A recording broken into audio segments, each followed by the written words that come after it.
Oh.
Hi, everyone.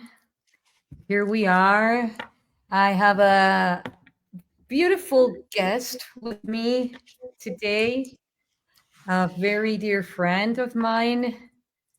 Most people know him as Dr. Amir, or the Wizard of Wivenhoe. And we are so excited to have this live show sharing with you all, beautiful soul tribe. We have also a very deep topic to talk about with you today, to share a little bit more about it, which is the rainbow body and the plasma body. I'm having a little bit of a thing with my Facebook that doesn't allow me to share publicly while while being live. Yet I will be sharing to all of my media once we go offline. Yeah. So, welcome, Amir. How are Oh, you? thank you. Thank you so much. It's an absolute pleasure and honor to be here with you, my wonderful friend. I'd like to extend my warmest greetings to our audience. Ladies and gentlemen, we love you.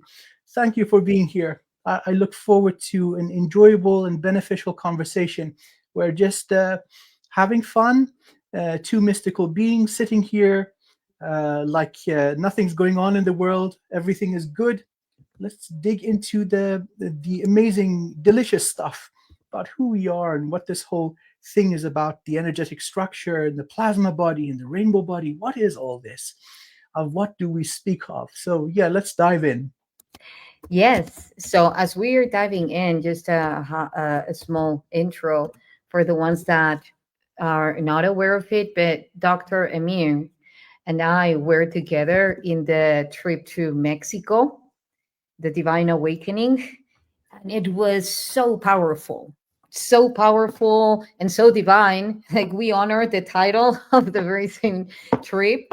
So yeah, we have many adventures that we are recently integrating, and one of them was actually becoming aware of that point of communion in which each one of us are not only aware of the existence of the plasma body or the rainbow body, yet different ways to activate it, So this is what brought mainly, this idea of not only doing this show, yet about something that we will be sharing with you guys in a bit. But first, let's get into it.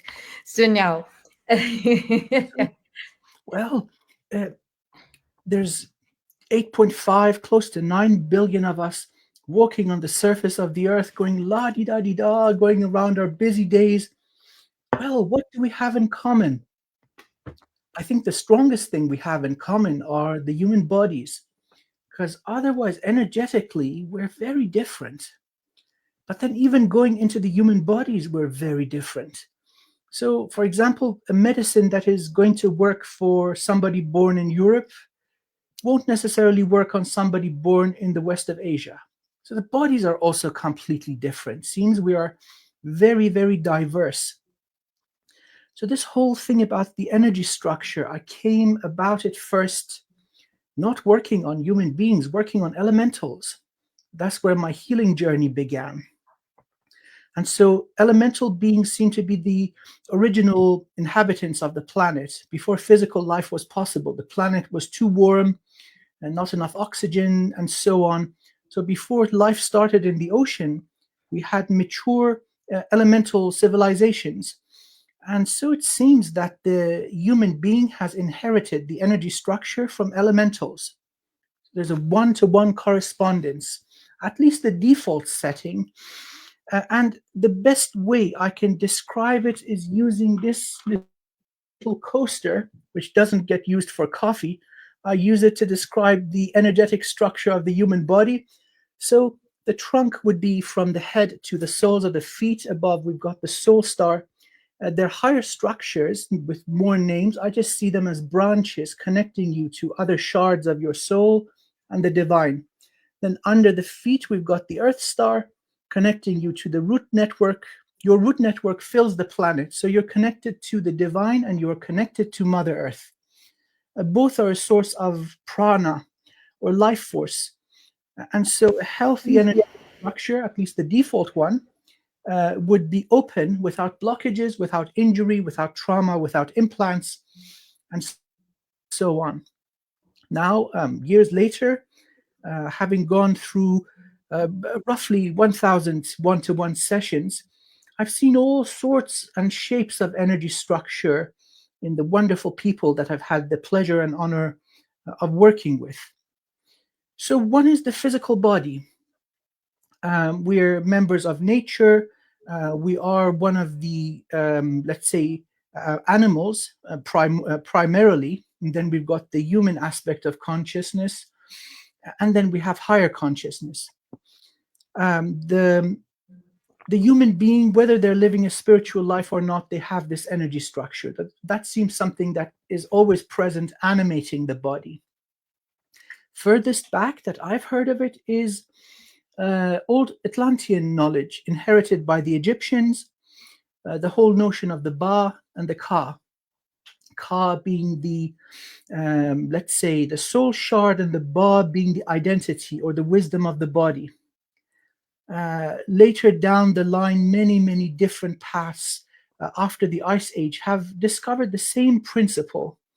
The wisdom of India, the Vedic approach, which was then integrated into, let's say, theosophy. They also have this notion of the plasma body. And then there's the Buddhist approach, which gets a little bit more elaborate. I love these Buddhists. They're awesome. They seem to be on the money every time. So one of the really reliable paths is Buddhism. My own approach is Vajrayana Buddhism. It's a smaller sect focused on breaking or shedding the ego, releasing identity. And so that's one of the things that we're going to be touching upon later, this whole thing of shedding illusion and liberating yourself from identity towards the highest form of your energy structure.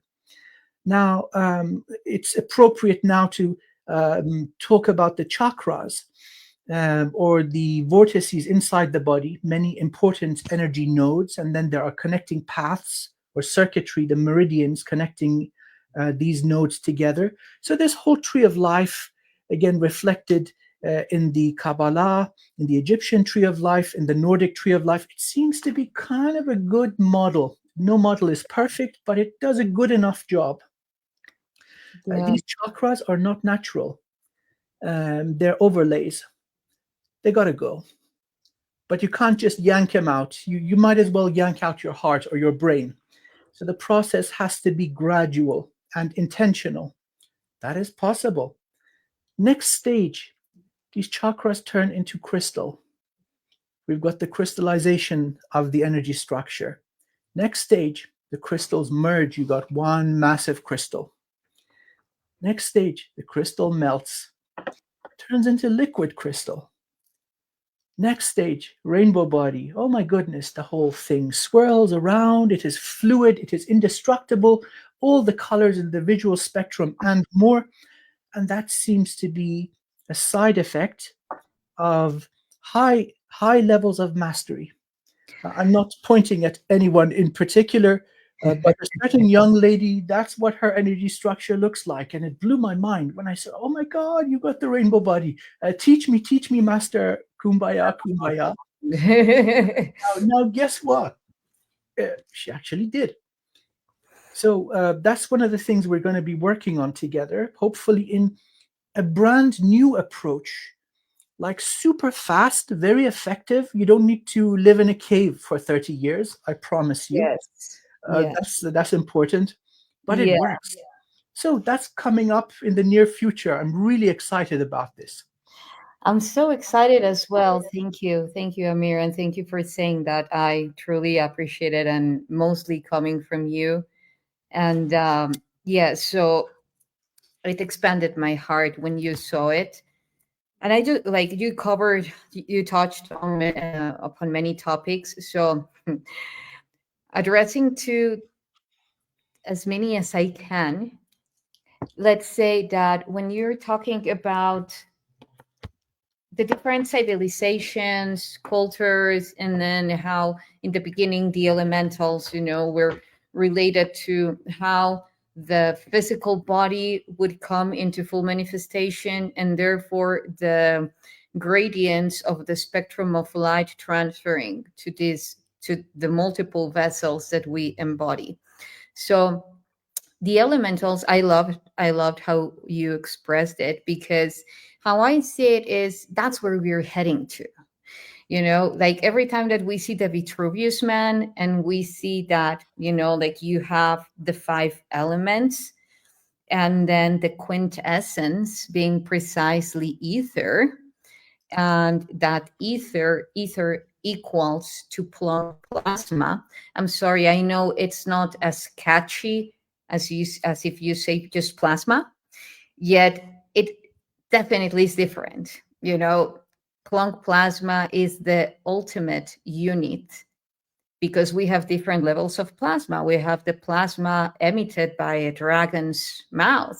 We have the level of plasma coming from the solar flares. We have the different plasma that it's in our blood. So when we're talking about that unified field, the name that has been given to it so far is, and that is the most accurate one, as far as I'm concerned, is Planck plasma. And that Planck plasma equals to 0 point energy. So now, when Amir was talking about all these beautiful things, when Dr. Amir was talking about all these beautiful things, um, that the body goes like the chakras crystallized and they melt, and the full body merges, into this full spectrum of light, lotus flower, boom, we will get there, like in a very, like, just rushing the surface, because this topic is so deep, and we will have opportunity to share it together through what we are co-creating. Yet now, what is most coherent to mention about this 0 point field and that unified field is that if we're talking about elementals, and that's where we are heading to as a unified consciousness, then we are light. We're ultimately light. We are in the beginning light. So therefore, expanding beyond the limits of the matter is part of it. Becoming one with source is part of it. And also detaching from source and creating multiple forms is part of it.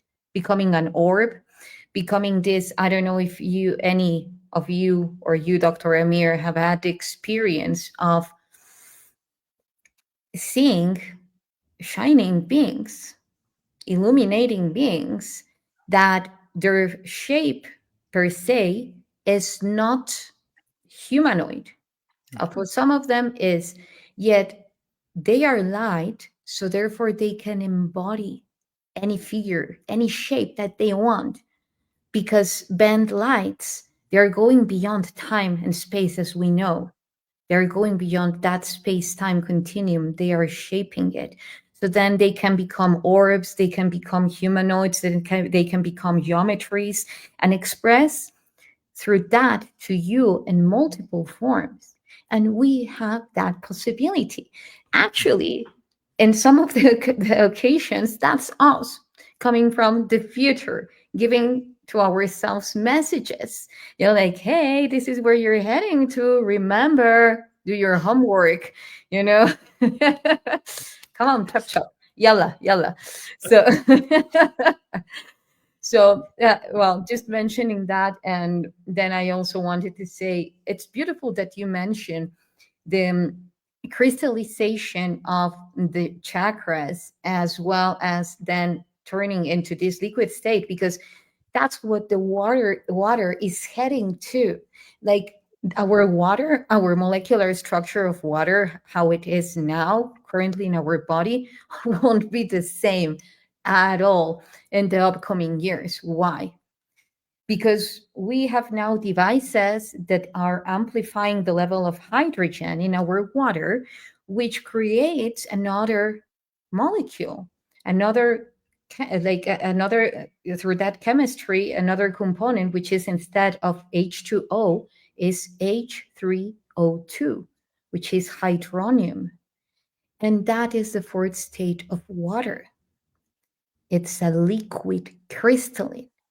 So it has the crystalline part and it has the liquid part. And when that happens, our level of interconnectivity to the quantum becomes highly coherent.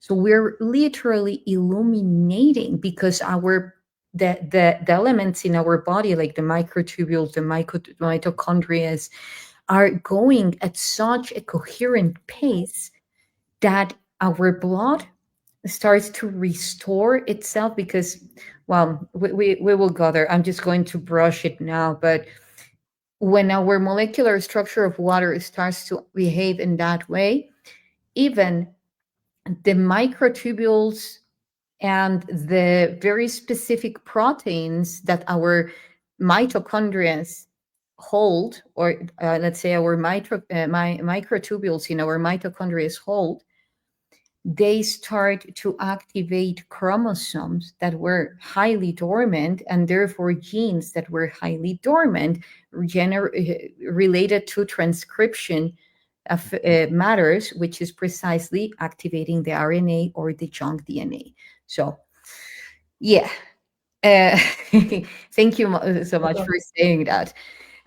You were mentioning before going live, I don't know, do you want to say anything about that? No, that's spot on. I love the way you see the big picture, that elemental form is in fact where we're going. That is spot on. So that's the outcome of this whole rainbow body business.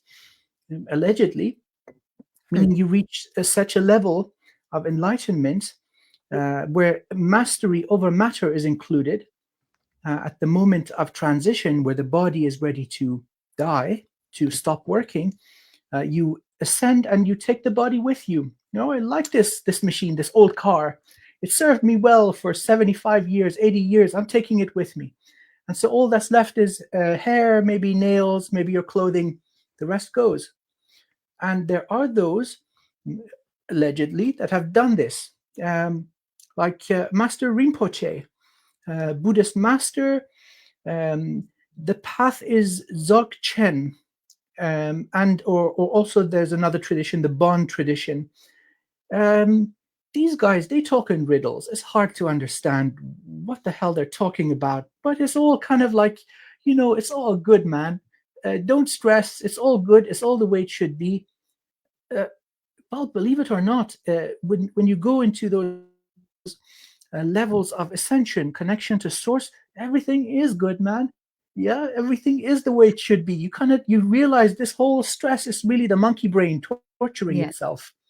Yes. So that's the level of attainment, becoming elemental. That means the body goes. Fourth and fifth dimensional. That's the ideal of many, many spiritual seekers. Now, at this level of evolution, the mighty human is ready. oh my goodness, our ancestors had a harder time, we're ready to go. So a little bit of effort is needed without a doubt. I mean, because we're overwhelmed by so much trauma and distortion and sabotage and incorrect belief systems. These are all anchors upon the energy. Heavy and dense emotions and thoughts, believing that you are small, believing in separation, not believing in yourself. These are all limitations that have to go. So that's part of the process. There are ways of getting around these very effectively. But the brilliant thing is, if you set your mind to it, really, you don't need a lifetime to achieve this. It turns out that a few months will do the trick, where everything changes. It's night and day. You completely break out of this fictitious reality system, the hologram that is the matrix. The matrix is a prison of the mind. Otherwise, there are no chains around our necks and feet and hands. You break out of this, you start seeing things differently. Your body works differently. What Yssah was talking about, the expression of dormant genes in the body, this absolutely happens. Every time you go through a great upgrade, the body does need a little time to catch up. So you go through ascension symptoms. Yeah, I always mess up the pronunciation of that word. Ascension symptoms. Yeah, I got it. Perfectly, yeah. And that's the brilliant thing. Now we're ready, really, beyond any shed of a doubt. Any system that is based on harming humanity or the enslavement of the masses, that's not going to last very much longer, because we are becoming immune. They're not going to relinquish power willingly out of the goodness of their heart. It just won't work on us anymore in that state. So that's something powerful to look forward to. So a lot of good stuff is happening. There are methods that are let's say, the distillation of all ancient stuff. This is really kind of not a scientific way of talking about such profound things. A distillation of ancient goodies. Let me make it even worse. That we've come across. And so during this pilgrimage to the sacred sites in Mexico, we did have the opportunity to kind of match what we're working with. And voila, this brilliant new modality has come into being. Combination of the Kuji-Kiri, elemental magic, let's say PranaYama, and light codes, light language. So exciting stuff ahead in a theater near you very soon. Yes, and now that you touched upon that topic, you know, this excites me so much. I mean, I get easily excited, but this one is a big one. Yeah. The awareness of feeling passion for what we do is becoming more and more important, because this is not what I was going to say, but I'm just backing up on my excitement, on my level of excitement. So like passion right now is something fundamental. When we talk about love, of course, love has always been on the table. Yet passion, please, if you don't feel passion at this moment, ask, where is your passion at? This is super important, because even if you are now watching this show just because it is likely to help you to remember more things about you, who you are, what you came here for, but not truly feeling it, just doing it as a homework or something that is being required from you, then there is something off. So it's so important to ask yourself, if you don't feel passion right now in life, where is your passion at? Because that ingredient, and we also saw it throughout the trip, I call it the eternal flame, the eternal fire, like, well, let's say the eternal plasma, which is the fire of your passion, the flame of your heart, and the spark of illumination. Those three are fundamental. Why? Because it definitely influences the result. If you just do for doing, you won't achieve it. You know, that's how our reality, or perhaps you will achieve it, but won't sustain it. That is the huge key for sustainability, those three flames. That's why they are eternal, from my perception and how I experience it. So, having said this, when you were talking about also the trip and the codes and so forth and the rainbow, like right now, the plasma body, the rainbow body, is so important. We see it in the prophecies, the Hopi prophecies, the Australian native, like the native, indigenous native prophecies in Australia. We saw it about in South America, you know, here in Mexico. We see it everywhere, you know, with Yeah. Quetzalcoatl and so forth. Why? What is the huge code with the rainbow? If we see the rainbow is constructed by seven colors, the code seven, you know, and this is why this rainbow is being used in many forms, because they know their power, the power that it holds.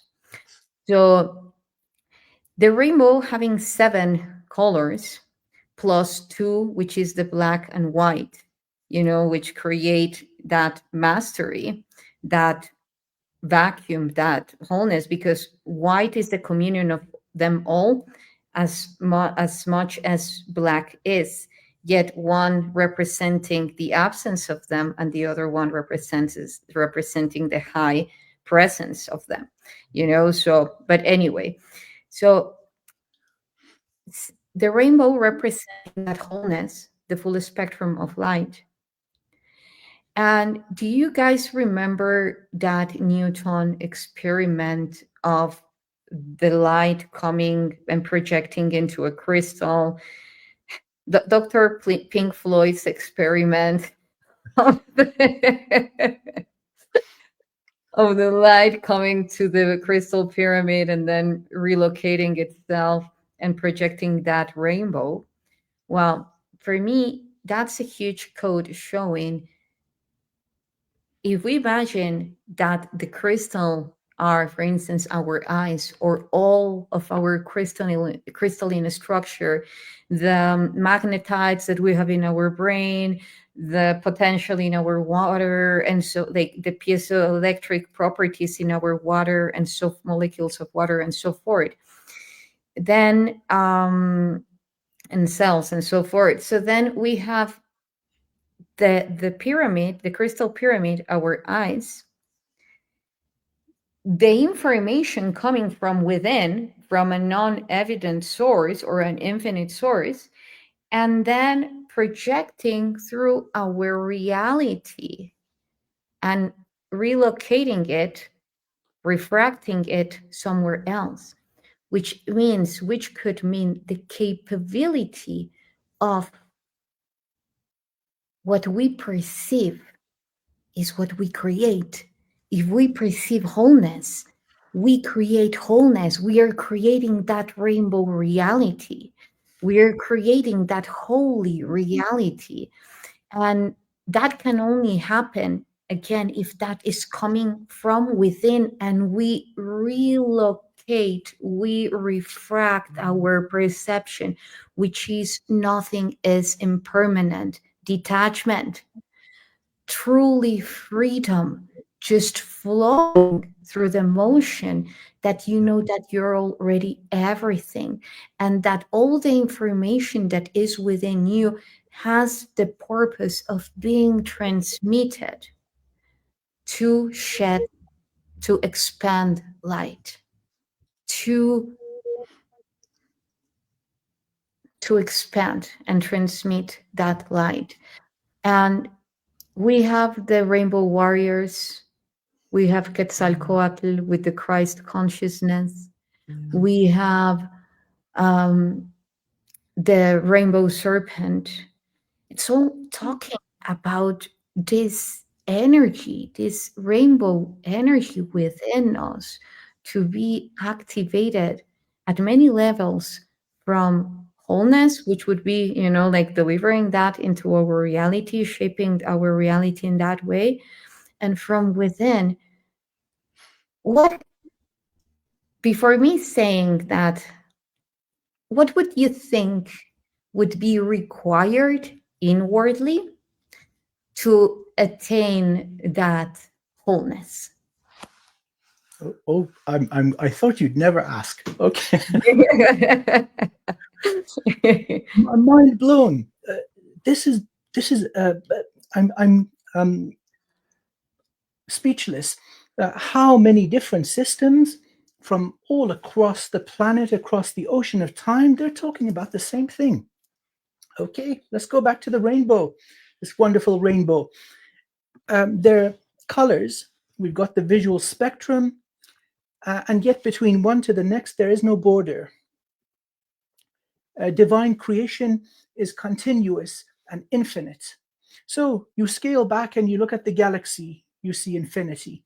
You move forward into the scale of a molecule and an atom. There is continuous creation.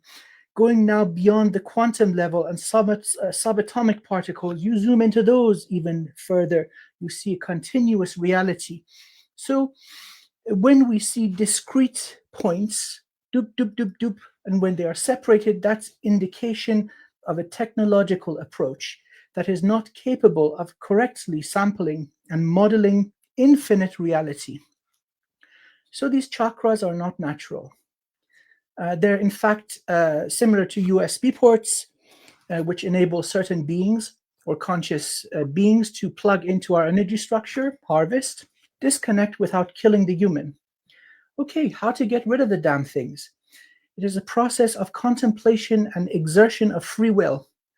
We start by reclaiming our membership in the animal kingdom. Our senses, our feelings, our emotions, the instincts, these are valid.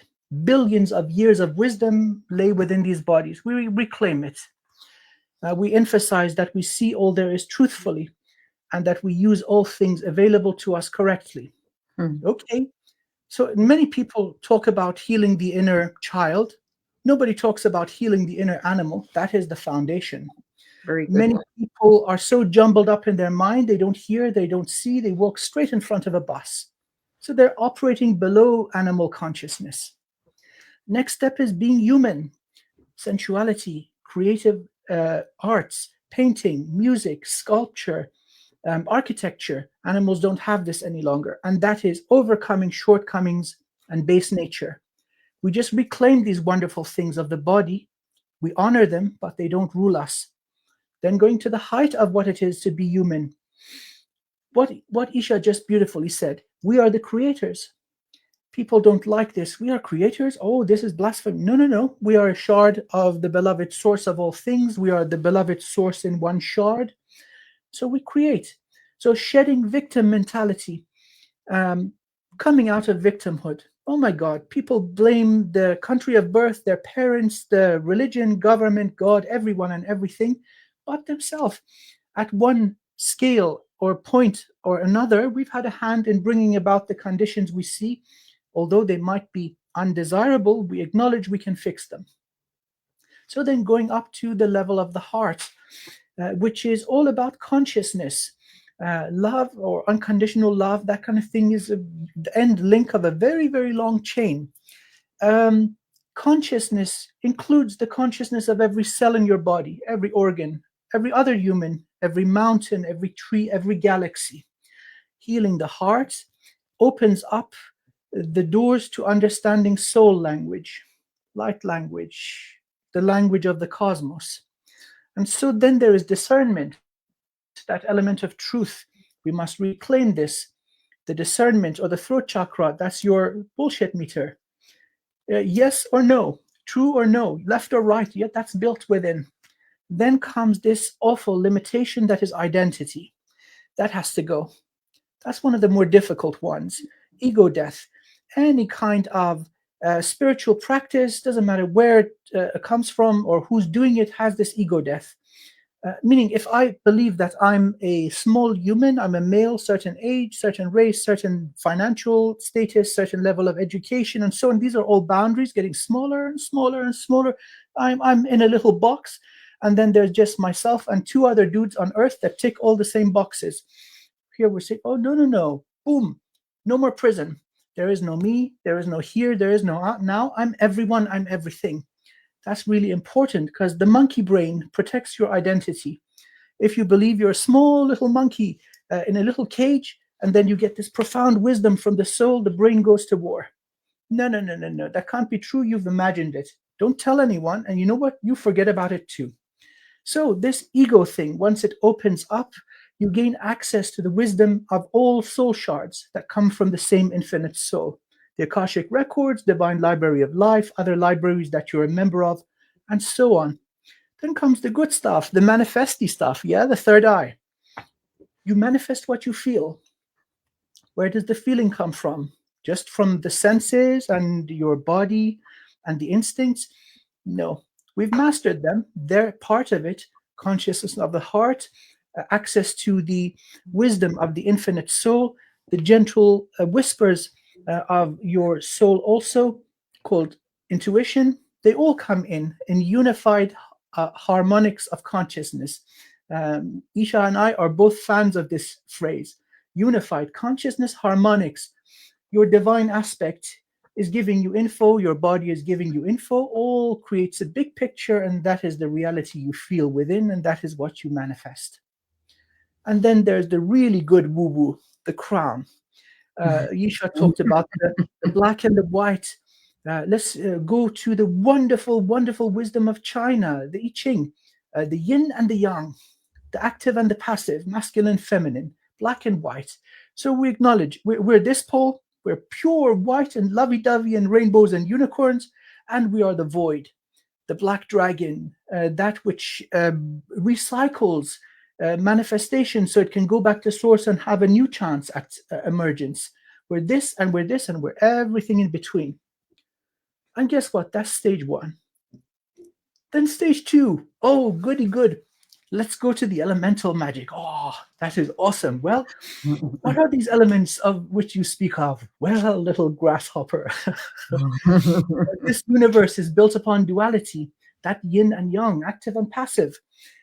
Elements are trigrams. So 1, 2, 3, each has two possibilities. 2 times 2 times 2 makes 8. So we start with 8 elements. Coming down into dimension 5 and 4, 3 of them are too high vibing. They say, oh, bye, we're not going down there. So we're left with 5 elements.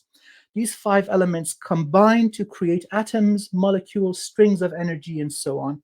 So then the next level is understanding these substances, the elements, which Yssah beautifully calls the plasma. There's a word before it.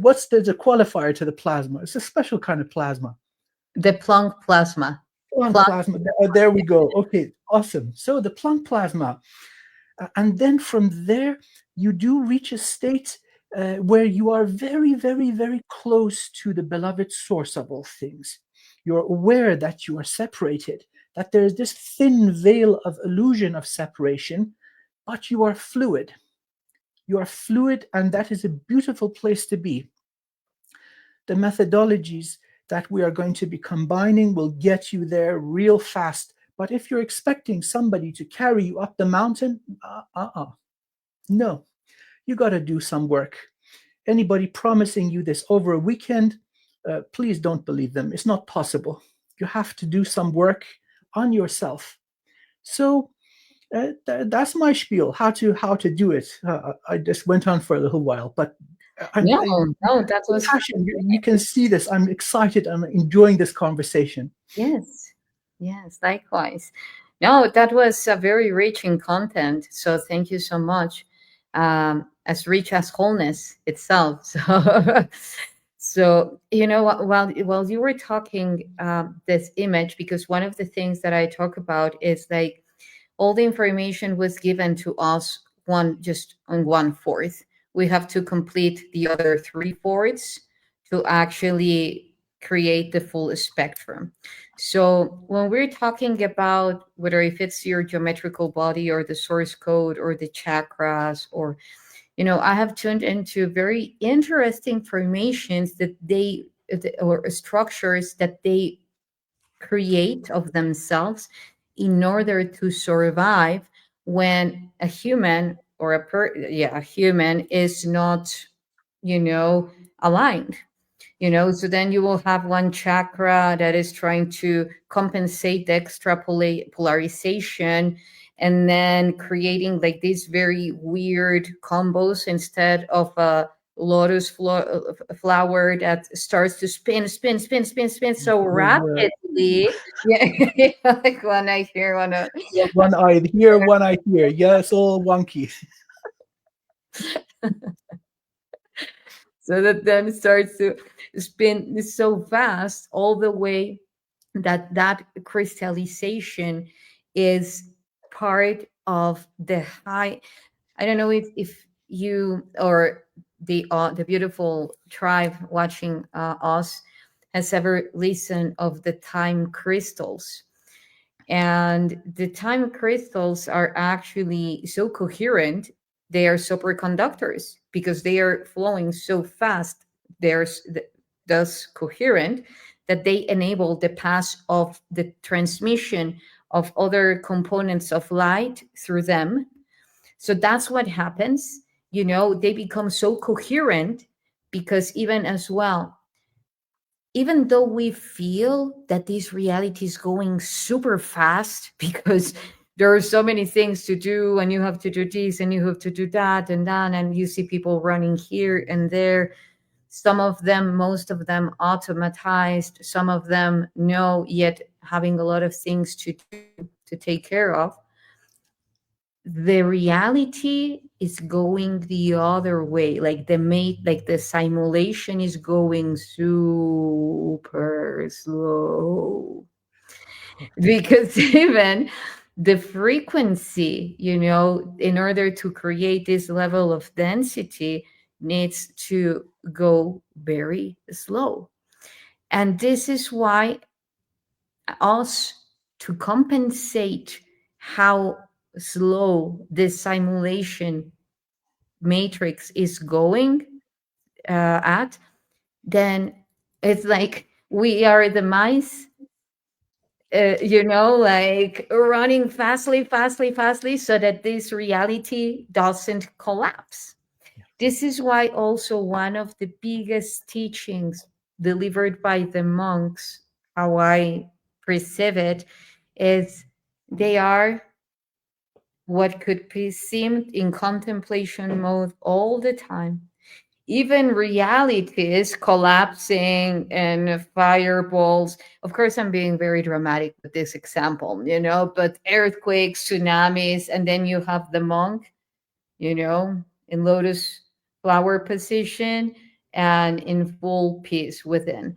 This is, although it's a very good example to say how we can actually achieve that 0 point field within, that plasma, that plum plasma field interconnectivity to the space, that oneness, that wholeness, that unified consciousness.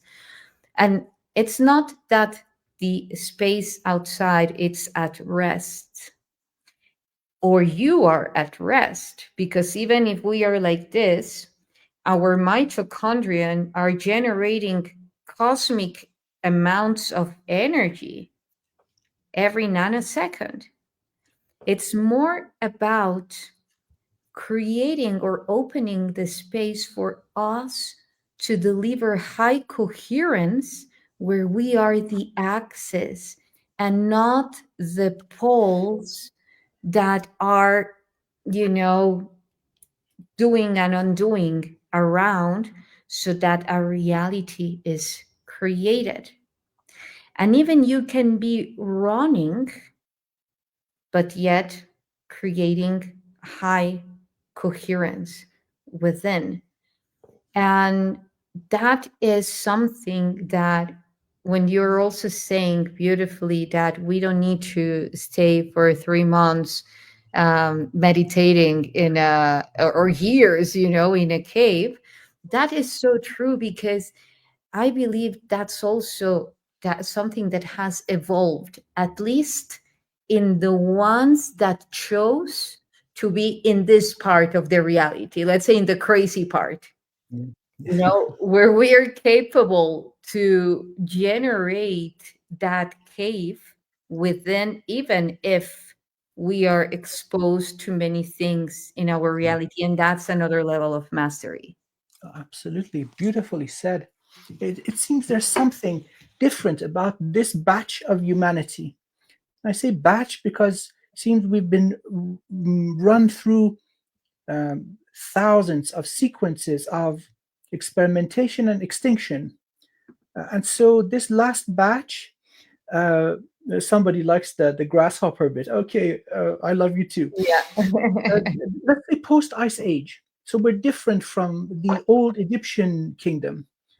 Before that, the Atlanteans, going back before that, civilizations in South America, parallel to the Lemurians, so mature and ancient, very beautiful. There's something about this version of humanity that is completely different. And it turns out this is the conclusion of the experiment that is humanity. We're really mature. And so certain things that would take enormous effort for the generations, say, living in ancient Egypt, now for us, it is very, very accessible. And it doesn't take a lifetime to do it either. I mean, again, going back to the pilgrimage in Mexico, these sacred sites, this was unique. The amount of work we did on these structures, the amount of work that was done on us, this is mind blowing. This wouldn't be possible, let's say, 15,000 years ago. Saying that the same structures would exist and a bunch of people go la di da di da, all happy and singing the song of cheesecake on the bus, being all jolly, they wouldn't do what we did. There's something about this version of humanity that is ready. That is the message of joy, this graduation time. Our species is ready to graduate and evolve to these higher planes. It's not something illusory. It's not mumbo jumbo. It's not woo woo. And it starts yielding results really, really fast in an undeniable way.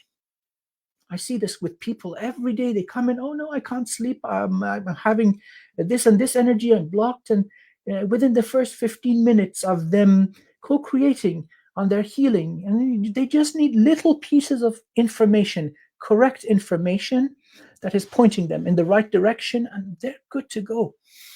So I really sincerely hope that this project that we are embarking upon will have this result. Because honestly, ladies and gentlemen, between you and I, over the past 30 years, I've done every form of spirituality and magic that you can imagine.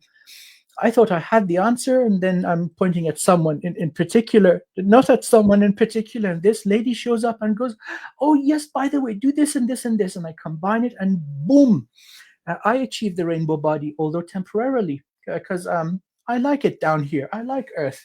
I don't want to be up there with these angels and Arcturians. They're boring. I like humans. But that's up to you if you want to stay down here or go upstairs, party with the ascended masters or not. But yes, this is an amazing time to be alive. And I'm just looking forward to this project so much. Oh, me too. Me too. And the more that we go into every topic, the more that I get excited and I see where it can be unfolding and will be unfolding for sure. Yes. Oh, So absolutely.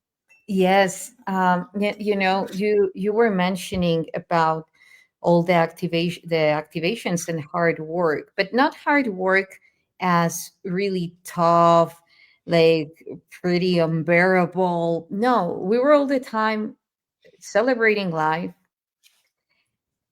in a very high frequency while doing the toughest, the hardcore things parallelly. So I do believe that that requires not like a high level of mastery, whether if it's acknowledged or not by the ones that were delivering it. And that can only be sustained by a highly opened heart, as we had and have.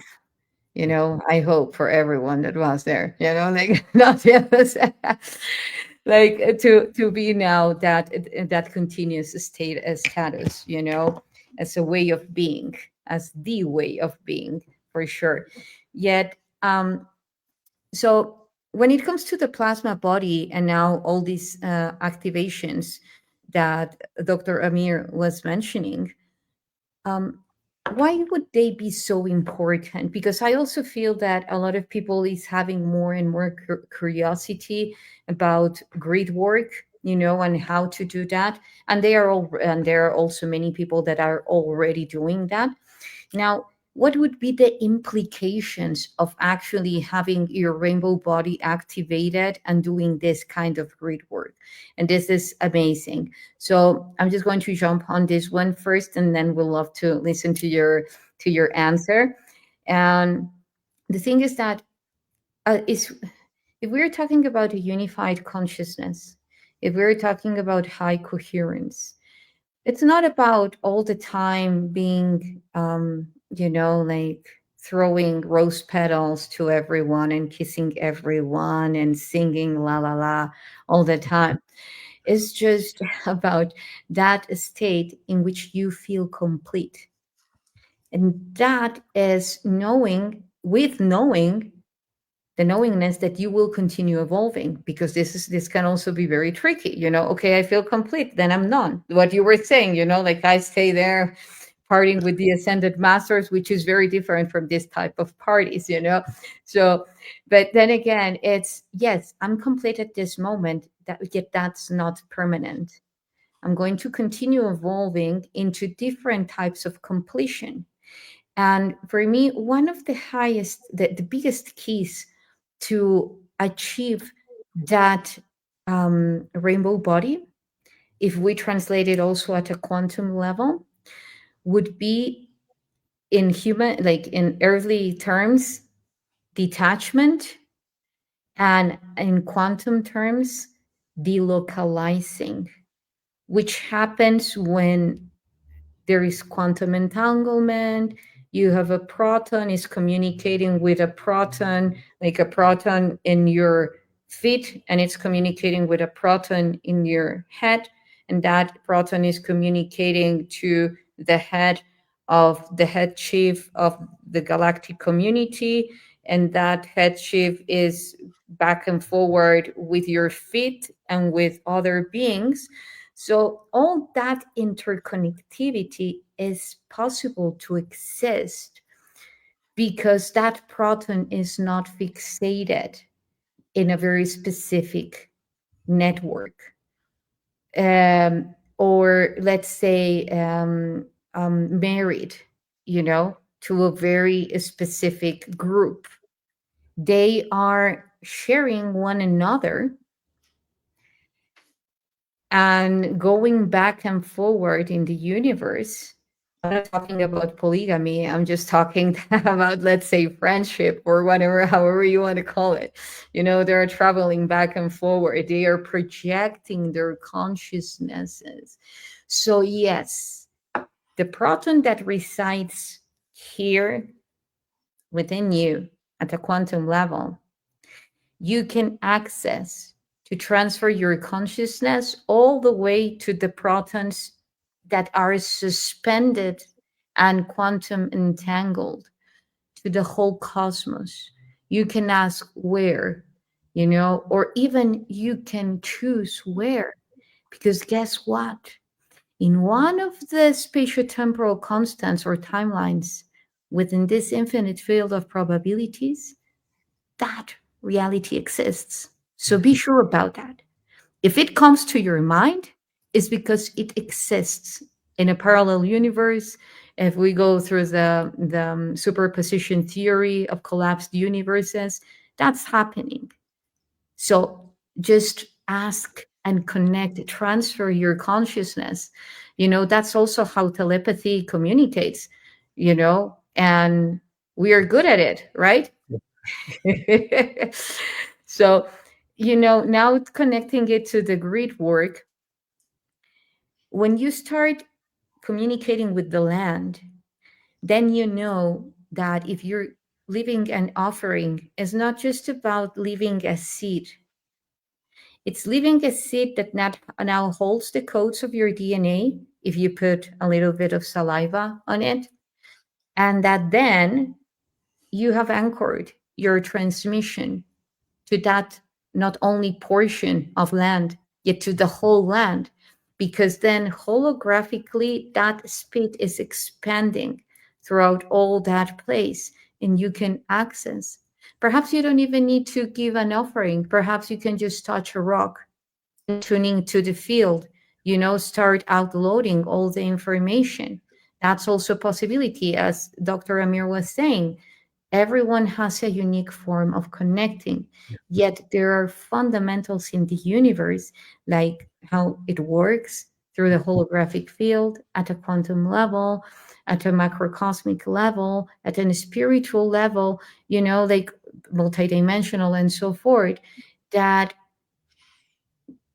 when we open up to use this type of formulas that apply to everything, then like, hey, perhaps I don't need to go to someplace physically.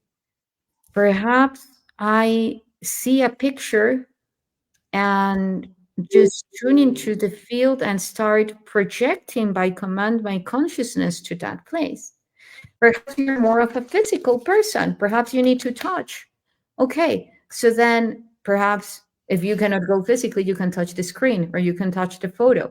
And our mind is so powerful that seriously, we're saying that all of this is a hologram, then that picture is a fractal of that physicality. So now, how to truly believe it? So I don't know if you remember what the first question was, but there is another one. What would you say? I'm just flowing. I'm just enjoying this. Yeah. Oh, yeah. Yes, yes, yes, yes, yes. Um, it- Okay, so well, but let's say, what would you think, or what would you say to the audience, to the beautiful tribe, that would be a way to not only stay in the imagination, yet to expanding start expanding it into a higher level, like for instance how you would do an energetic surgery. You're not just imagining it, you are energetically delivering the purpose and achieving it. Okay, so all of what you said, yes. And so that was said beautifully. The whole purpose of um, moving towards something like the rainbow body, but also other higher states of consciousness, is to achieve freedom and sovereignty, meaning that you are not bound to anything, you are not restricted in any prison in any shape or form, that you hold your own true essence, that nothing is influencing and distorting you, your perception, your manifestation, your feelings, and that you are a superconductor, perfectly aligned, perfectly coherent, and optimized to channel maximum divine light. So we want to regain our position as source. That's where we're coming from.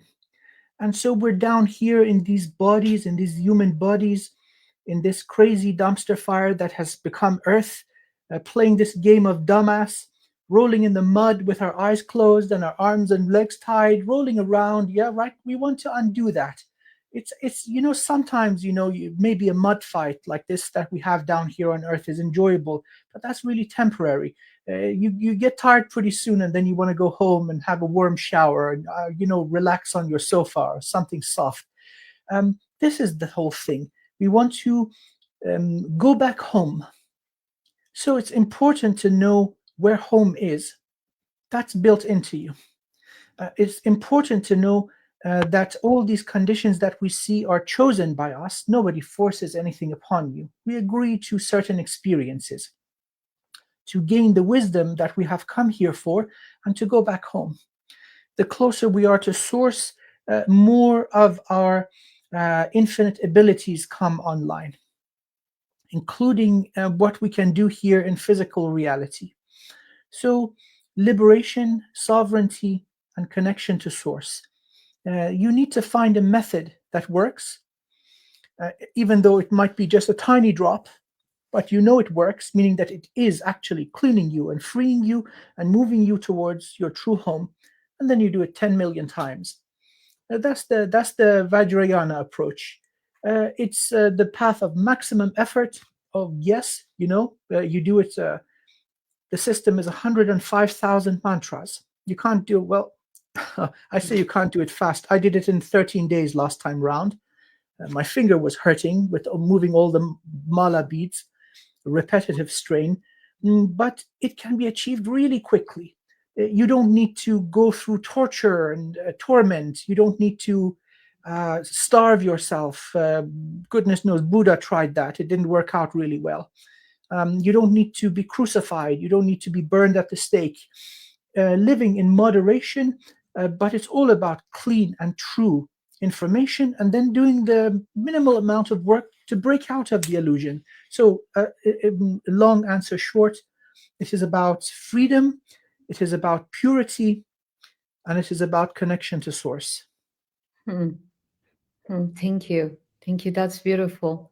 And it took me to the thing that you mentioned about the ego, like going beyond those ideas delivered by that, let's say, matrix that was created. I call it the ego matrix, because how I see it is, if we go through, you also mentioned the tree of life in the different cultures, which is beautiful. I agree, is one of the fundamental patterns that constructs holographically the human vessel.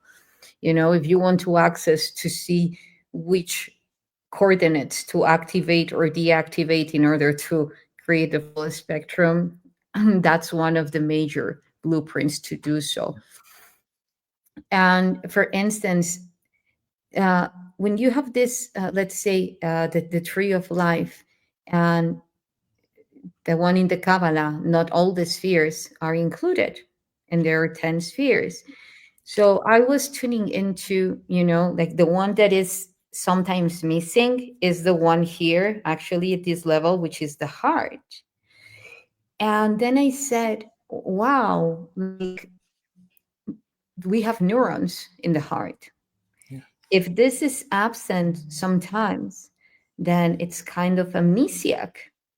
Yeah. So it's also about igniting the neurons here, make them remember, because the memory here hasn't been touched in comparison to this one as much, at least. The memories here are highly connected with the high heart, which is the thymus, and the thymus being that bridge in between our pineal gland and the pineal gland in our heart. So then what about the ego? The Sephira, the sixth Sephira related to beauty. And I don't know if you watch the movie of the Devil's Attorney. I think that's the translation in English. And that the last phrase that he says, vanity is my favorite thing. And and vanity is very much connected to the limited perception of beauty with the limited perception of harmony. Because for me, essentially, what beauty is harmony. If there is something that is creating harmony, you will say, oh, that's so beautiful. And you can go even beyond the standards of a society, like the really limited standards of beauty in a society. But as long as you tune into something that is emanating harmony, you will say, oh, that's beautiful.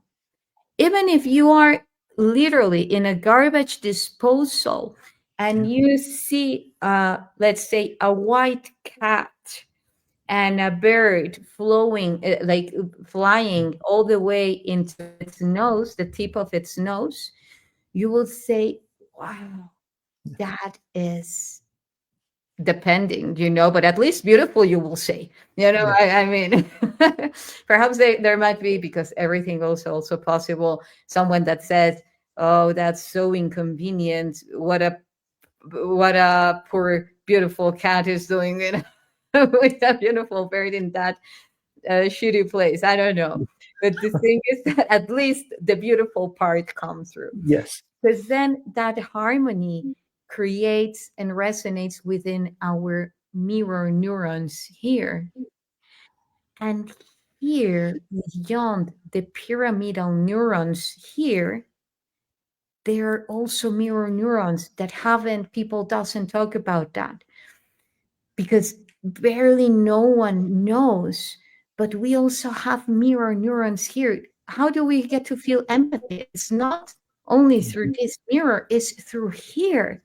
Correct. And now, then, I'm sorry because I deviate from the. Okay, Oh so no, don't stop. Please continue. Yeah, yeah, yeah. Keep going.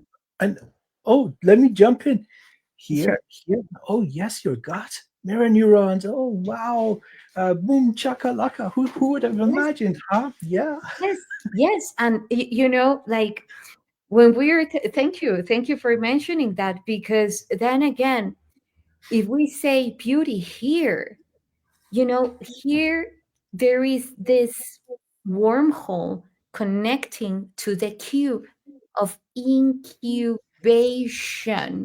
In Mayan, Kaba, or like what Kaba means, or actually more in Kaba, which in Arabic is very much related to the cube, as we know, in Mayan means my name is, which is a high level of tag, you know, the tag that you acquire in this reality.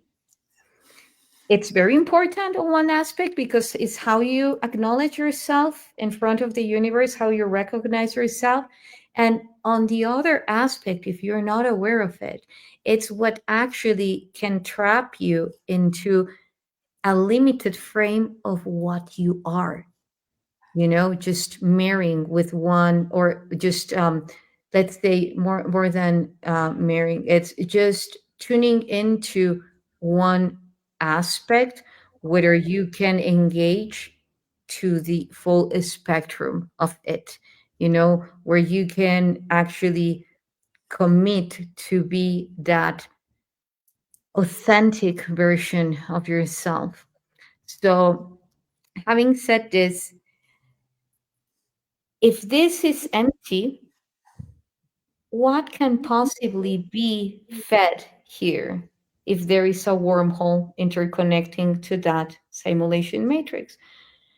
Not the information of your mom anymore. You don't have the umbilical cord, which is also a wormhole. Now you have all that information being funneled from the matrix. And from here, as there is no remembrance, then how can you blame this? Where that ego matrix mainly resides. So when you start clearing here, then you start to funnel the information all the way here. And then you will see that the gut brain starts to feel the intuition without fear, only if it's a sustainable one due to survival.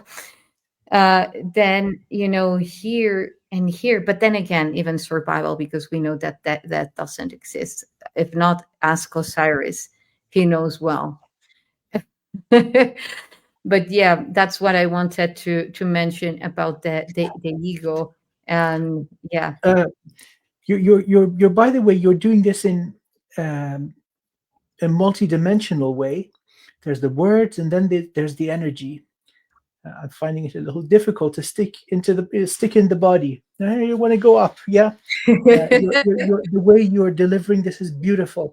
I've never heard a better description of what is wrong with the Kabbalistic tree of life, because there are missing Sephiroth, important ones. And so it's basically, it's one of those things that we need to overcome. You see, again, going back to owning our reality, taking responsibility, and shedding a victim mentality. Who cares who did it? We forgive them in love and thank them for the lessons, but it's our responsibility to do something about it. And so we're doing this with compassion, with awareness, and with joy, reigniting the love and repairing the energy structure of the body. I like how this is going full circle. That Yes. plasma body or energetic structure towards greater forms of coherence, unified consciousness, and unrestricted flow of divine wisdom and light. That's where we want to go. And while we're doing this, amazing things start happening. Magic starts happening. That is magic, by the way. There is no woo-woo about this. That's the whole process of manifestation, its connection to source. And so that is the healthy and correct way of doing things. Somebody says cheesecake. I love you. Yes, there is no such thing as too much cheesecake. We have to add this. Cheesecake is the symbol of spiritual attainment, and so therefore there is no such thing as too much of it. Yes. So this is a thank you, Ceci. Uh, Yes, I agree, and it's beautifully said. You know, um, I think that I don't. Well, I know, but I would love for you to share it with the beautiful tribe. Um, Simplicity. Like we can go through all these complex terms and with the vast information that there is, and yet when we do transmit it organically, it flows in a simplistic way that it's digestible as cheesecake. You know, it's digestible. oh, you Yeah, had me at cheesecake. yeah. That is true. That is true. Um, you see, the infinite cosmos cannot fit in a cup. So we're left with models. Models are approximations of reality. Some models are really good, so they get the job done. Some are pretty bad models. So something that by very definition is complex, the teacher or the master talks in riddles. God damn it, man. Speak straight. What do you mean? So if it's not accessible, it is useless. And then there's the other types of information. People love this stuff and they think it's the real cheesecake, but no, it's a knockoff. Let's say you know the entire roadmap of Kenya by heart. You know the name of all the intersections. You're the living map of the road structure of Kenya, and you're never going to travel there. And you don't have a driver's license. What's the use of this? And you see lots of people talking about, oh, yes, this is the mechanism of inversion that the Anunnaki have used. Oh, that's really pretty, but it's neither here nor there. It's useless. So, simplicity and the information being purposeful. What is it that is missing, and what do we need in order to regain perfect functionality? Absolutely as simple. The roadmap, you see, there's a way of eating that you do this, right? And then there's a correct way of doing it.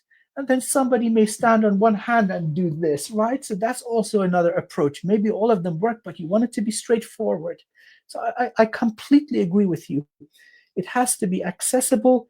It has to be unambiguous. No interpretation. This is what it is. So if I say my mind sees all there is truthfully, this is easy. My mind sees all there is truthfully. And then you repeat this over and over and over. You know what it does? It cleans out the root chakra. all sorts of theft of Kundalini energy, energy harvesting, parasitic entities, demonic beings. Guess what? You're getting rid of them. My mind sees all there is truthfully. Okay, that's nice and easy. So that's a system that will survive the test of time. And you know what? It works. There's no two ways about it. Another thing is, I'm really a big fan of independence. So calling to other beings, why? These guys are loan sharks. You knock on their door and they give you $1,000. 2 weeks later, they show up with a group of thugs, big bodybuilders, and they want $5,000 back, and you're stuck. Doesn't matter if it's an angel or a demon, all same.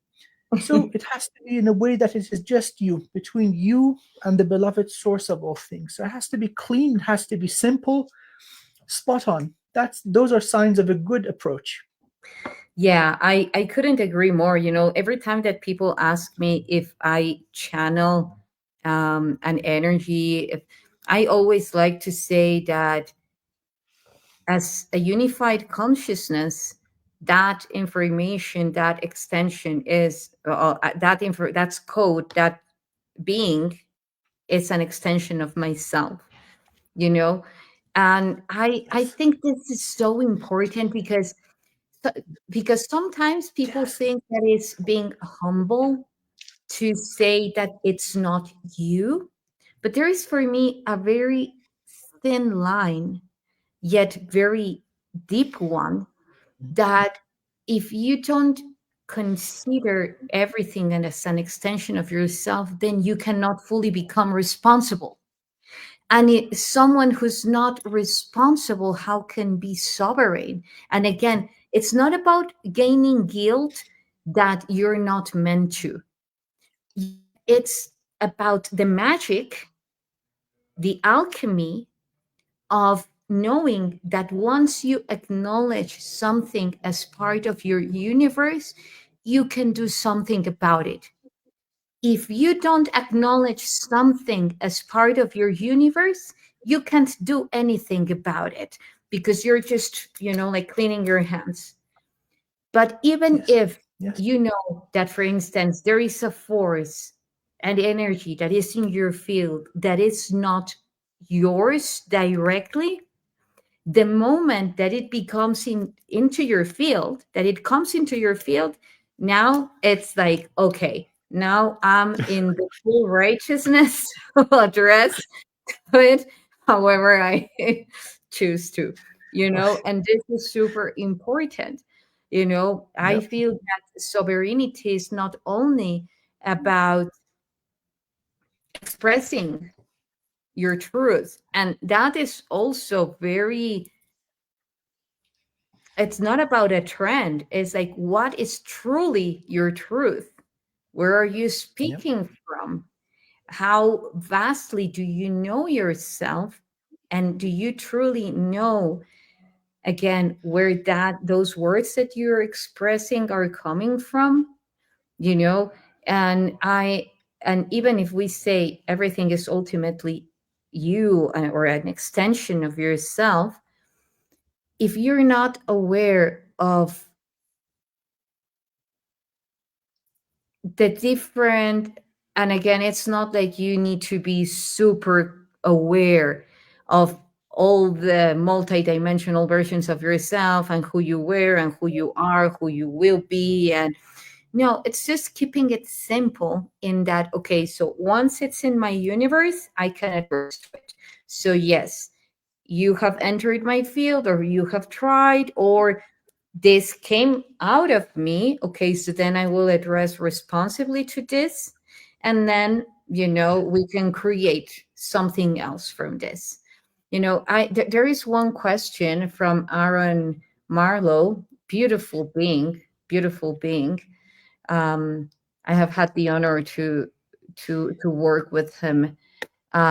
He's saying, Dr. Amir and Yssah, can you speak more on the technical prerequisites, the things that need to happen before the first stage of chakra crystallization occurs? in your experience, what might a person go through and or experience in this process, especially related to changes in their perception? Wow, what a beautiful question. Well, thank you so much, Aaron. Yeah, Yssah, is it okay if I go first? Yeah, no, please go ahead. Okay, so um, as soul shards, we incarnate. We come uh, in different bodies, one after the other. Certain types of injury linger. Certain types of trauma remain. So a bad breakup 32 lifetimes ago may be still draining your energy. So that's one thing. Then there may be other time streams, parallel realities, which are affecting you in a non-beneficial way. There may be other dimensions where you have a presence which would be affecting you. And then coming down to this simple linear progression of time, you're connected to your ancestors from the father's side and mother's side. There may be genetic problems or, let's say, generational curses that are affecting you. And then there's what you have accumulated in this lifetime. So let's say the sperm and the egg mix, we have the first cell, the system goes to work. By the time the fetal stage is complete and you are born, most of the implants are already in you. Then you got the, the trauma of birth, trauma of childhood, school, religion, finances. By the time you hit puberty, you're buried under a mountain of garbage. So that is what you are doing. First of all, heal the inside. So anything related to these wonky wheels called chakras, fix them. If there's something that is corded and is draining you, you have to get rid of it. If your energy is being harvested, you got to get rid of it. If there's any unhealed trauma that's bugging you, you need to get rid of it, right? So there are many approaches. Modern psychological approaches are good. Cognitive behavioral therapy is good. If the case is very extreme, even medication is really good, just to take the sharp edge off till you regain balance, the neurochemical balance in the body. So it's a holistic approach. Healthy body, healthy emotions, healthy mind, healthy nutrition, exercise, sleep, right? The body comes in. And then you start working on the energy system. Exertion of free will. What will happen during the process? Stuff is going to come up. You better believe it. Shadows will come up, which will kick your butt. And when the dust settles, you'll look back and say, "Oh my God, I freaking needed this. Bring it on." You're going to get addicted to purging this nonsense, and pretty soon and sure, you're going to experience greater levels of flow, of life force, or chi, or prana, or divine light, or the river of life. It's all one thing. It's just this flow of energy from your soul and from the divine going through the body and anchoring into the earth. That's what intuition is. Oh, guess what? You may have portal technology. You may be a pretty badass shaman, meaning you have access to the ocean of time. You can heal aliens and angels and demons and elementals, all that stuff. These soul technologies are energy hungry. You have to have a pretty strong connection to source. There are two flows of life, heaven to earth and earth to heaven. So guess what? The earth comes in. If you're cut off from the earth, you're kind of half 50% capacity. So once you have the horsepower, the oomph, the energy, then systems start coming online, and before you know it, you're remote viewing. You can see back in time, future in time, maybe moving stuff with your mind. I've seen all of this happen. This is real, by the way. And in terms of consciousness, it is expanded. Your presence is not local anymore. You're sitting having lunch, and suddenly a piece of information comes in that is telling you, okay, go outside and look up. You go outside and you look up and you see a fleet of UFOs flying, right? This is also real. So you're going to get greater towards the magnificent you. It's all here now. Get rid of the garbage, open up the path, and you're good to go. That is a beautiful answer. Thank you so much. I don't know if there was something left for me to mention, but thank you so much. I hope that had answered your question, Aaron.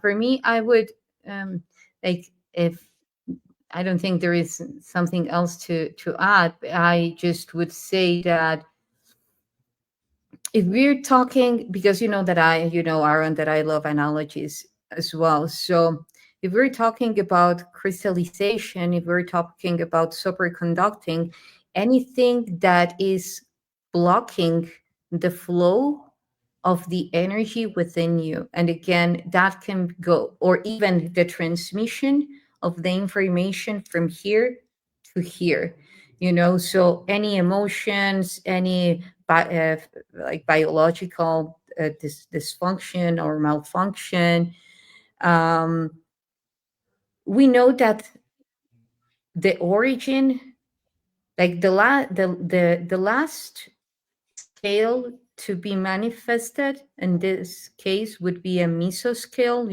in the biology, but yet it's not the core. So something that I have interestingly found is that the answer most of the time resides where you would expect the least. You know, sometimes your mind tells you, yeah, the logic, because we have studied, we have remembered, we have, so okay, so if 1 + 1 = 2, so then it's 2. And then someone like my daughter will come and tell you, no, 1 + 1 = 11. And then you'll say, oh, wow, like, Pam, now I see where you're coming from.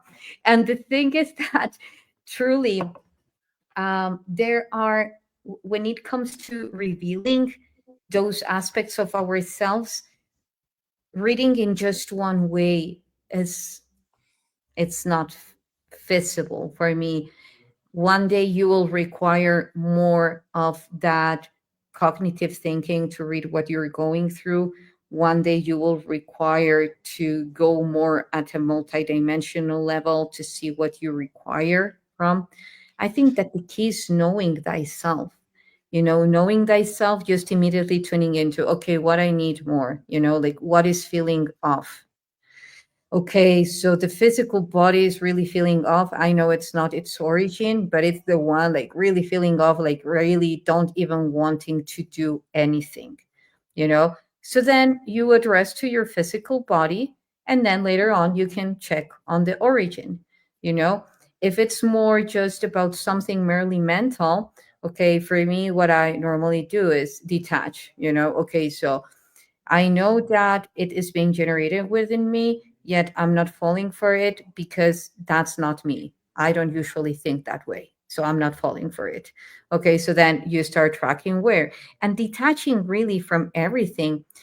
For me, it happens very interestingly. When it comes to the body, I fully need to go fully immerse into it. For me, my body doesn't flow detaching. If I try to correct it and then, like trying to do something that gets me out of that state, it won't work. I will go immediately to, okay, I don't feel well. Okay. But if I face it and I say, okay, so what are you feeling? Okay, so let's go deep into it.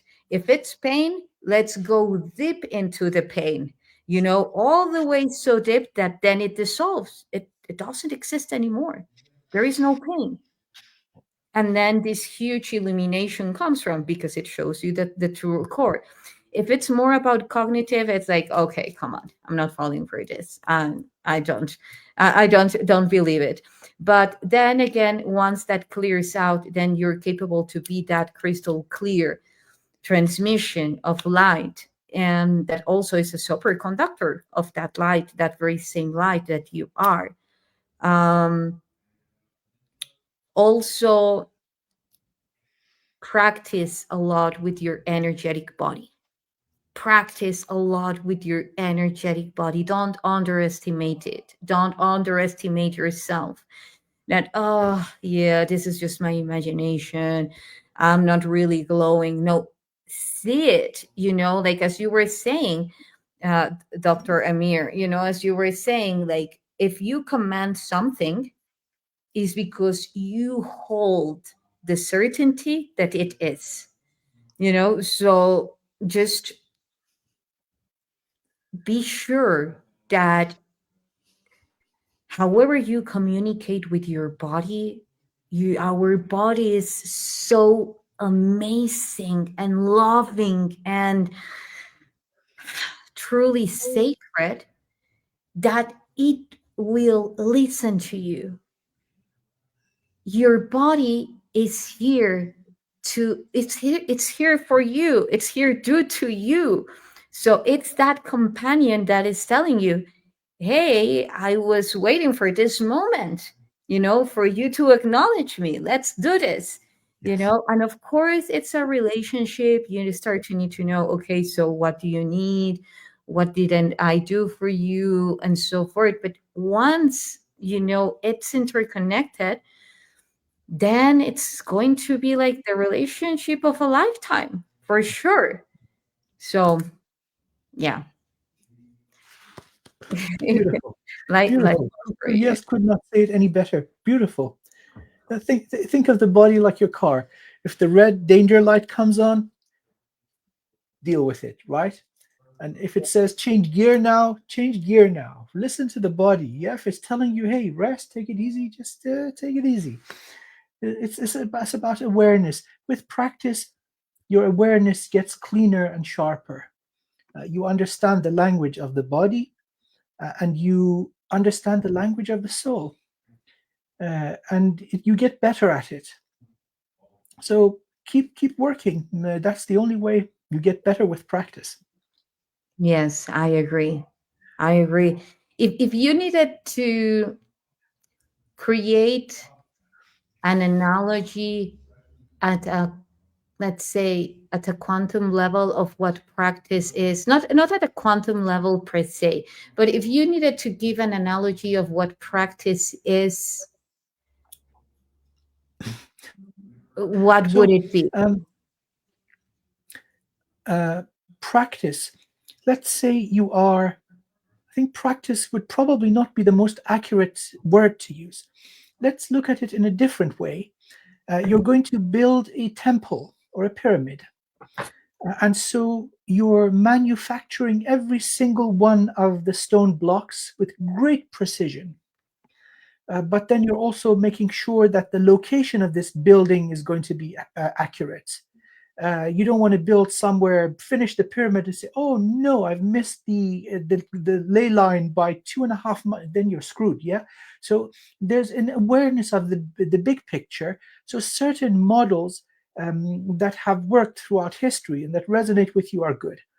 Then you focus on each individual block that goes into the temple. You make sure the foundation is solid. First floor is solid. Next one is solid. So there's a meticulous process. It is about quality and it is about quantity. You can't just say 5 really good mantras and expect it to work. No. There's a minimum amount of investment that is required in order to charge this mantra or integrate the energy. So nothing in, nothing out. There's also another analogy: rubbish in, rubbish out. So you got to be aware of this. So, in short, my honored friend, my esteemed friend Yssah, it's awareness. What are you doing? Why are you doing it? How are you doing it? These are important. These seem to work with the scientific method too. Understanding what it is that you're measuring, what it is you're evaluating. And so, to these spiritual practices, for our wonderful audience, please apply the spiritual method. Is it valid? Is it observable? Is it reliable? Is it repeatable? If you do it, does it work? If somebody else does it work? If it happens 500 years ago, does it happen now? Will it happen in 500 years? There's certain approaches that do satisfy the scientific method. So doing things correctly, not just willy-nilly. A weekend course and just beating on your drum shall not ascend you, although doing it correctly in 15 minutes shall ascend you. It depends also on the quality. So you got to know where you're headed, what it is you're doing, why you're doing it. Going back again to the single word, awareness. Well, I thank you seem so to be pulsing, going big and then coming back down and then going back big. much. Well, that's the way, right? That's the way it goes. So so yeah, thank you so much for giving that analogy to that huge word, which is awareness, because there's something when the word practice comes to, not for everyone, but I'm talking perhaps for the ones that are beginning their path.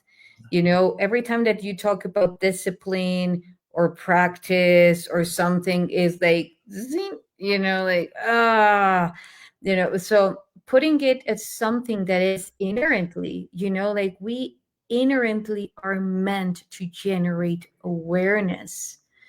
you know Automatized beings are just wouldn't be watching this, just as simple as that. And it's because it's just merely resonance. I'm not saying it that they won't. I hope, because we all have the opportunity. That's why we're here for, you know yet um that that capability of harnessing something is because we have enough resonance for that. You have resonance for you evolving, then you will be constantly generating awareness. If you feel resonance for being the most evolved version of yourself, then you will be humbly and eagerly doing whatever it takes to be you, the true you. And I think that this is something that is being given, yet it's also has been forgotten. So, having said this, because I don't want to take much of your time. We will already be creating. I mean, I'm enjoying this, immensely. And just to remember, um, everyone, that Dr. Amir and I have very exciting news. We will be offering a very specific course regarding to this huge topic, a plasma body and the rainbow body. And so stay tuned. And yeah, stay tuned. Wait for it. It will be huge. And yeah, we will be updating you all with all the details on this online course. And in the meantime, I wanted to say that if we talk about amnesia, because that's also like a huge topic, I don't usually use the word learn until unless it just comes, like out of being used to it. Yet for me, learning is a process that acknowledges something outside, like you have a book, you're learning from it. When it comes to remembrance, you are acknowledging that that information that you are reading in the book is already within you. You're just mirroring into it and therefore activating it through the mirror law and other type of process involved. So what I want to ask you, Dr. Amir, is if you could translate this amnesia to the rainbow body, how could the rainbow body help getting or transcending amnesia? How would you say it? Well, it is the circle of life. It's a never-ending journey. From source, we separate. We come down into smaller and smaller and smaller shards. And finally, tiny, tiny amount of that energy comes incarnating into a body. And so there is a separation between these aspects. And so this amnesia serves a purpose, so that the experience is pure, that it is pristine.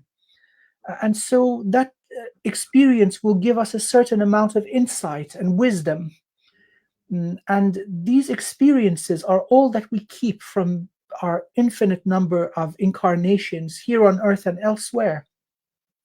And so that at a certain point, then this experience must circulate back to source, because all this creation is source self-disclosing. Uh, Abracadabra, speak and therefore it is. And Mhm. so this is the whole thing. We are this beloved source. We are all the same. Each shard from this ocean, drop from this ocean, going through different experiences and journeys. And so one of the signs that you're doing it correctly is compassion. You come down and you cry a bunch, and then you look around and say, oh, look at this poor person, they're doing poorly, this is me actually, oh no, and you try helping. So compassion is willing to benefit another soul, and this also includes you. And so what is the purpose of this amnesia? It is to guarantee the integrity of a certain experience. So we come down into these bodies, we don't remember who we are, we don't have access to all our gifts. And so then we are bombarded with trauma, with hardship, with loss, with betrayal, with all sorts of things, just to see if we have the capacity to heal, if we can forgive and show compassion, if we can gain the wisdom and avoid a karmic pattern. There is value in this. Now, in this crazy world that is Earth, it is really turned up to 11, right? So the nature of the craziness is mwah. And so many souls come down here for the crazy, including master souls from other universes. So that's the purpose of forgetting. Because if you have all your gifts, then it's not going to be fun anymore. Again, remember, it's a game of dumbass. Yeah, your eyes are tied, your ears are blocked, your hands and feet are tied, and you're rolling around in the mud. And then, of course, along the way comes a little Draco reptilian. Oh, look at these dumbasses rolling in the mud. Ooh, look in their pockets. There's these codes. I'm going to take some. And so once you're up and the blindfold is off and the hands are open and you take a nice clean shower and put on your sharp costume, the game is over. So there's value in forgetting. Yeah, we have to. We want to. In fact, that's the fun. It's a game of dumbass after all, this incarnation in Earth. So again, all this wisdom goes back to source. So again, with this analogy, this wonderful, wonderful, beautiful model, so much wisdom in this. I love trees. So coming down, the light of the soul coming down through the body, anchoring in the earth, going back to the void and going back to source. And so this is also the model of the universe, how incarnation of consciousness and the evolution of consciousness occurs, the energetic structure of the body, how we have this morphogenic field, there's a circulation of energy. Look at the ecosystem. This all goes up, comes down, is recycled, goes back up. That's the purpose of forgetting. Now, in this game of dum-dum, in this dumpster fire that is 3D Earth, if you manage to break through the matrix, break through all the distortion, and connect to source, oh boy, you've hit the jackpot. That is a badge of honor upon the infinite soul, and you get a little medal that says, I survived Earth during the Dark Ages, and nobody can challenge you. They know you're tough. Yeah, Right? yeah, yeah. You're badass. You're a For badass. sure. Yeah, yeah, You've yeah, been to Earth. You're a veteran. yeah. So if you remember, that's kind of not fun anymore. And so then achieving this rainbow body, that is you breaking free. Matrix, pah, bring it. What else have you got? Aliens? Oh, okay, bring it. Draco, Anunnaki, insectoids. Oh, come at me. Come at me. Come. you know, uh, beautiful responses from the people. I I agree. Like there is this spectrum regarding to when it comes to amnesia, that trauma mainly, because let's say there are three ways in which, from my experience with beautiful beings and accompanying them in their path of remembrance, I've become aware that there are three main ways in which amnesia is, which is whether if it's based on trauma, something really harsh happened, then you blocked that memory. The second one, when there is, let's say, like a biological dysfunction, let's say you're not creating enough tau in your microtubules, in your mitochondria, therefore you start to generate derivative conditions regarding to your process of memory. And the third one, which is because something was not encouraging enough, not in frequency uh, powerful enough to be anchored into your neural pathways. So regardless any of these three, Dr. Amir was saying something beautiful, which is the purpose of forgetting, you know. And I was just mentioning in my video yesterday, decoding an ancient book of Revelation, that everything has a purpose. In this universe, everything has a purpose. If we ask ourselves why, the why comes from the ego. Why this? Why that? If we ask ourselves what for, then we're going ahead, two steps ahead, already finding the purpose for something to happen. And then getting it, in other words, getting it, why, transcending the lesson, or so forth. And the thing about us um, not remembering who we were, why we are here for, there are very specific, let's say, generations, like the star seeds, whether if it's indigo generation, or rainbow, beings as well. There's now beautiful little beings that are coming with this rainbow body already active, and they do remember more. So this is what my question was, in relation to the rainbow body, because I love the way that you approach um, to that forgetting state, which is being like a white canvas, capable to write whatever you want because everything is possible. And now, in addition to that, when we see these seeds, these star seeds with their rainbow body already active, coming to expand this plasma wisdom, this technology, like we are doing, then that process of remembrance works differently, because then it comes another factor, which is the capability of being surprised. For instance, you see a child playing over and over and over again the same game, and it knows it by hand, like through by like at the palm of his or her hand, and every time is equally surprised. And I believe that ingredient is when we don't take anything for granted, because even if we know that the next moment we cannot be that. Perhaps a timeline is shifting, we will be something else.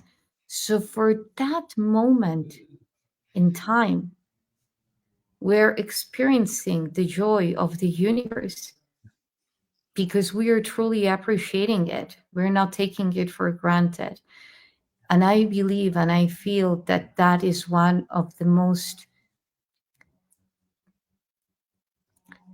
sacred gifts that we have. And it reminded me, of everything that we experienced in the trip, because I feel that that's something that as a humanity we have underestimated, which is the sacredness of the here and now. Yeah. Because we focus on all the infinite expectations that are driving us to focus somewhere else than here. And here, what we have with what we have right here, right now, we are being given the tools to create completion. And that's something beautiful that this that ourselves are restoring in us. So, and I want to thank you, because part of this and what I felt right now is due to the depth of the frequency that we are generating. So thank you so much for Thank you. Thank you. Look who's talking. Come on. that. It's a beautiful co-creation. Um, I'm getting goosebumps all over. You can't fake this kind of thing. Thank you. Thank you. It's this all truth. When you are exposed to it, your body resonates. Beautifully said. It's an absolute joy and pleasure working with you. It's confirmation upon confirmation for myself. Oh my God, all this time I've spent, this is a wonderful master in every way, shape, and form of the definition that is also experiencing the same. We're both in human bodies, but we've come across the similar principles. This is so wonderful. It gives meaning to one's life. And so hopefully we can also share this with our wonderful audience and the wonderful people that are going to join us for our course. It's the best of the best of this incarnation, I would say. Each going in the field, you go that side of the jungle, I'm going this side of the jungle. Let's see what we can bring together. And this is the salad that we have prepared for you. Yeah. It's all mix and match, and it looks a little wonky, but oh my God, it's delicious, and it'll be good for you. Yes, yes. You will all definitely be getting the best nutrition from this co-creation. And yes, so before wrapping this show up, and for now, they are already asking for the third round. It's actually this, it would be the third one. This is the second one. And the chorus will be a numerous series of rounds. I look forward. So, These are yeah, amazing. These are amazing, uh, and it's harmonious, right? It's harmonious. It's enjoyable. So yes, yes, yes. Let's do many more. yes, yes. Okay, so where can people reach you? I've got a website, wizardofwivenhoe.co.uk. You can find my YouTube. Hey, subscribe. And if you're watching on my channel, please subscribe to Yssah's channel. I'll put the information there. Yeah, keep being awesome, you wonderful, mighty humans. I love you very much. There's good stuff coming. Although the world seems crazy, that's just an illusion. The reality is that there's cheesecake on the way. Galactic cheesecake. Galactic Okay. cheesecake, Yeah. yes. Yes. I want to thank you all. You know where to reach me. YouTube channel, Yssah Arsate Libyen. It's so funny. I'm pronouncing it in a different form, not the original one, because then it will be easier for you to to understand it due to the difference of the language, but not the frequency one. It's the same. We're tuned. And now also Facebook, website, everything in the description. I'm also sharing about the upcoming conference, the Rise of the Guardians. I hope to see you there. Join us. It will be a magnificent gathering. So much love and unity there unfolding there. I'm also excited to share with you new, novel tools, physical devices that I will be bringing to read your, to measure the frequency of your DNA and the cymatics that they create in relation to the source code, your geometrical body. What are the implications of this when you empower the cymatics of your DNA, which is very different for the Merkaba? It's very different for and unique for everyone. What happens when you fully ignite it, how you connect to source, to your plasma body, rainbow body, and so forth, to that process of remembrance. And yeah, so yeah, if you want to get your tickets, you get the early bird price now, the early bird promo. And so you can access to the link that I share in this description. It's in May. Hope to see you there. And thank you so much, Dr. Amir. Looking so much for like looking truly forward for this co-creation. Oh yes. So everyone, stay tuned for that, and join me for tomorrow if you feel like. I will be having a gathering, a show with Arcturus Ra, talking about the ancient future and the different ways of approaching to the quantum akasha, to that space memory network, and how to um, use it and apply it to the DNA. Yeah, I'm pretty high now on all of our talk. So Cheesecake. See, yeah, that's cheesecake. what I'm saying. This goddamn cheesecake. I'm telling you. Yeah, so yeah, that's beautiful. I just want to